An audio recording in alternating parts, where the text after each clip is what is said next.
പാകിസ്ഥാന് പൂർണ്ണ കുംഭം നൽകിയുള്ള വരവേൽപ്പ്. ഇന്ത്യക്കാണെങ്കിലോ പുറങ്കാലുകൊണ്ട് തൊഴിയും. അമേരിക്ക അതിന്റെ വിശ്വരൂപം ഒരിക്കൽ കൂടി ഇന്ത്യക്ക് മുന്നിൽ കാണിച്ചിരിക്കുകയാണ്.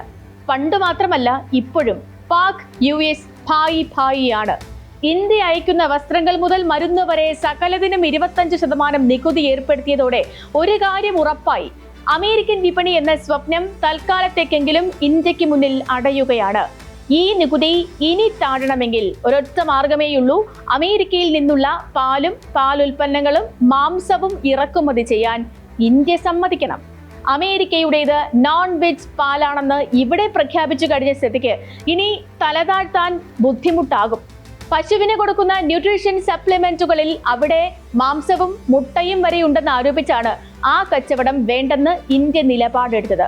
അതോടെ അമേരിക്ക പാകിസ്ഥാൻ പക്ഷത്തേക്ക് ഒന്നുകൂടി ചാഞ്ഞു. ആയുധങ്ങളും വിമാനങ്ങളും പണ്ടും പാകിസ്ഥാന് യഥേഷ്ടം നൽകിയിരുന്ന രാജ്യം അമേരിക്കയാണ്. ഇപ്പോൾ പാകിസ്ഥാനെ മറ്റൊരു ഗൾഫ് ആക്കാനായി എണ്ണപ്പാടം വികസിപ്പിക്കാനാണ് കരാർ. സ്പോട്ട്ലൈറ്റ് പരിശോധിക്കുന്നു. പാകിസ്ഥാൻ അമേരിക്ക ഭായ് ഭായ്. ഇന്ത്യക്ക് ഏർപ്പെടുത്തിയ 25% തീരുവ കടുകട്ടിയാണ്. ഇതോടെ ഫിലിപ്പീൻസും വിയറ്റ്നാമും പോലും അമേരിക്കയുമായി കൂടുതൽ വ്യാപാരം ചെയ്യുന്ന നിലവരും. അമേരിക്കയെ മുന്നിൽ കണ്ട ഇന്ത്യ ഉണ്ടാക്കുന്ന ഉൽപ്പന്നങ്ങളൊക്കെ ഇവിടെ കെട്ടിക്കിടക്കും.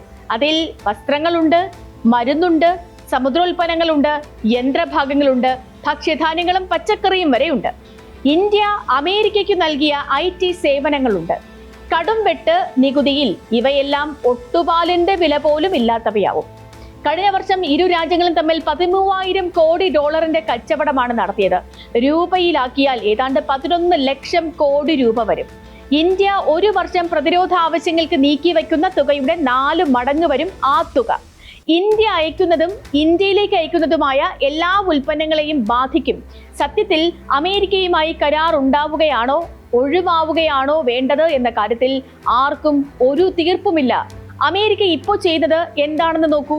പണ്ട് ഇന്ത്യ തോട്ടിൽ കളഞ്ഞ ലോക വ്യാപാര കരാർ ചുളുവിൽ നടപ്പാക്കിയെടുക്കുകയാണ്. ബ്രിട്ടൻ ഇന്ത്യയുമായി നേരത്തെ തന്നെ ഈ കരാറിൽ എത്തിക്കഴിഞ്ഞതാണ്. ഈ കരാറിന്റെ അനന്തരഫലം എന്തെന്നാൽ അമേരിക്ക അയക്കുന്ന പാലും പയറും ഒക്കെ ഇന്ത്യൻ വിപണിയിൽ വന്നിറങ്ങും. കുറഞ്ഞ നികുതിക്കാണ് വരുന്നത് എന്നതിനാൽ ഇന്ത്യൻ ഉൽപ്പന്നങ്ങളുടെ കച്ചവടത്തെ അത് ബാധിക്കുകയും ചെയ്യും. ഫലത്തിൽ നമ്മുടെ കർഷകരുടെ അന്നം മുട്ടും. നയതന്ത്ര ബന്ധത്തിൽ ഉയർച്ച താഴ്ചകൾ ഉണ്ടെങ്കിലും അമേരിക്കയുമായി സുദീർഘമായ സാംസ്കാരിക ബന്ധമുള്ള രാജ്യമാണ് നമ്മുടേത്. കമലാ ഹാരിസിന്റെ മാതാവ് മുതൽ വിവേക് രാമസ്വാമി വരെ അമേരിക്കയിൽ വ്യക്തിമുദ്ര പതിപ്പിച്ച ഇന്ത്യക്കാരാണ്. അമേരിക്കൻ രാഷ്ട്രീയത്തിലും കലയിലും വ്യവസായത്തിലും എല്ലാം ഇന്ത്യൻ കയ്യൊപ്പുണ്ട്. വിശാലമായ ഇന്ത്യൻ സമൂഹം അമേരിക്കയിൽ ഉള്ളതുകൊണ്ടാണ് ഇന്ത്യൻ ഉൽപ്പന്നങ്ങൾക്ക് അവിടെ ആവശ്യക്കാരേറെയുള്ളത്. ഇന്ത്യ കയറ്റി അയക്കുന്ന ഉൽപ്പന്നങ്ങളിൽ നല്ലൊരു പങ്കും വാങ്ങിക്കുന്നത് അവിടെയുള്ള ഇന്ത്യക്കാരും ഇന്ത്യൻ വംശജരുമാണ്. ഇടക്കാലത്ത് പാകിസ്ഥാനെയൊക്കെ കൈവിട്ട് അമേരിക്ക ഇന്ത്യയിലേക്ക് തിരിഞ്ഞത് ചില പ്രത്യേക ലക്ഷ്യങ്ങളോടെ ആയിരുന്നു. ചൈനയ്ക്ക് ബദലായി ഇന്ത്യയെ വളർത്തിയെടുക്കുക എന്നതായിരുന്നു ആ ലക്ഷ്യം.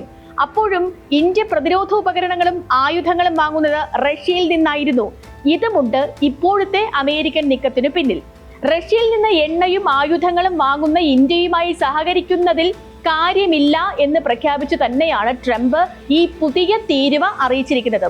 അമേരിക്കയും ഇന്ത്യയും 5 വട്ടമാണ് തീരുവ വിഷയത്തിൽ ചർച്ചകൾ നടത്തിയത്. പാലുൽപ്പന്നങ്ങളിൽ ഒഴികെ ഏകദേശ ധാരണയായി എന്നായിരുന്നു 5ാം വട്ട ചർച്ച കഴിഞ്ഞപ്പോഴുള്ള പ്രഖ്യാപനം. അതെങ്ങും എത്തിയിട്ടില്ല എന്നാണ് ഇപ്പോഴത്തെ ട്രംപിന്റെ ഈ തീരുമാനം കാണിക്കുന്നത്.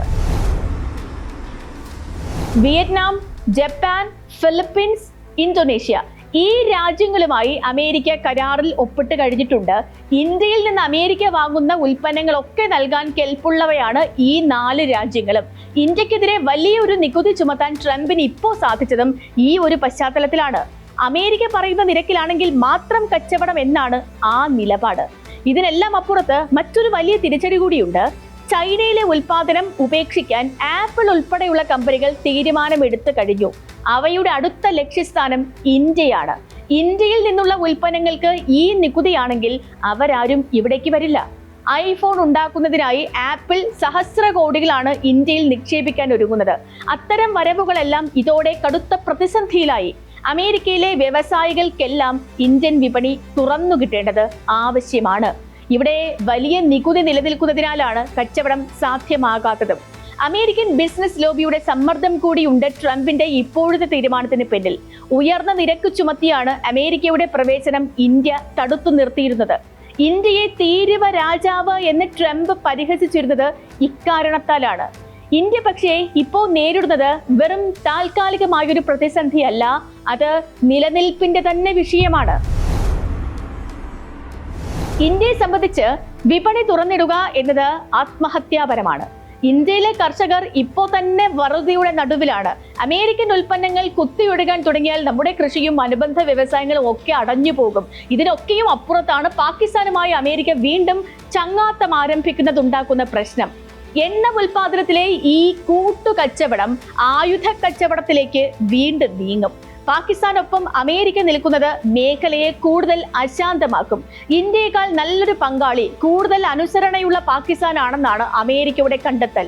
സാമ്പത്തിക പ്രതിസന്ധിയിൽ നട്ടം തിരിയുന്ന പാകിസ്ഥാൻ അമേരിക്കയുടെ കൈപിടിച്ച് രക്ഷാമാർഗം തേടുകയുമാണ്.